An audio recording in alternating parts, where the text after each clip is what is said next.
दे धडक बेधडक आपल्या परिसरातील ताज्या घडामोडी, घटना, समस्या, विविध क्षेत्रातील सर्वदूर बातम्या पाहण्यासाठी लोकशक्ती लाईव्ह न्यूज चॅनलला सबस्क्राईब करा आणि नोटिफिकेशन मिळवण्यासाठी बेल आयकॉनला प्रेस करा।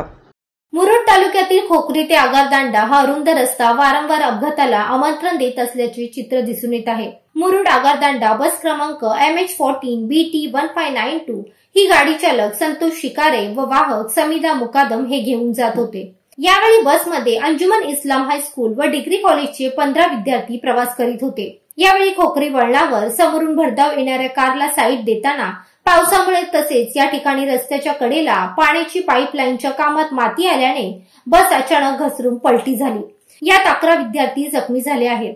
त्यांना तातडीने घटनास्थळावरून मुरुडच्या ग्रामीण रुग्णालयात आणण्यात आले असून उपचार सुरू आहेत। दरम्यान अपघाताची माहिती मिळताच मुरुड पोलीस निरीक्षक उदय जावरे व सहाय्यक पोलीस हवालदार दीपक राऊळ आदींसह पोलीस कर्मचारी येऊन चौकशी सुरू करण्यात आली आहे। जखमींपैकी इब्राहिम सवाईल इयत्ता 7वी, आयशा कादरी 13वी, नबा गजगे 12वी, सामिया स्वारी 11वी या विद्यार्थ्यांना पुढील उपचारासाठी अलिबाग येथील सिव्हिल हॉस्पिटलमध्ये दाखल करण्यात आले आहे, तर 7 जणांना मुरुड ग्रामीण रुग्णालयात उपचारासाठी ठेवण्यात आले आहे। या अपघाताची नोंद मुरुड पोलीस ठाण्यात करण्यात आली।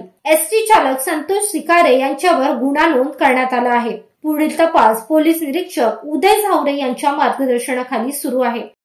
लोकशक्ती लाईव्ह साठी न्यूज ब्युरो अलिबाग। अशाच सच्चाई दर्शवणाऱ्या बातम्या पाहण्यासाठी लोकशक्ती लाईव्ह न्यूज चॅनलला लाईक करा, शेअर करा आणि सबस्क्राईब करा।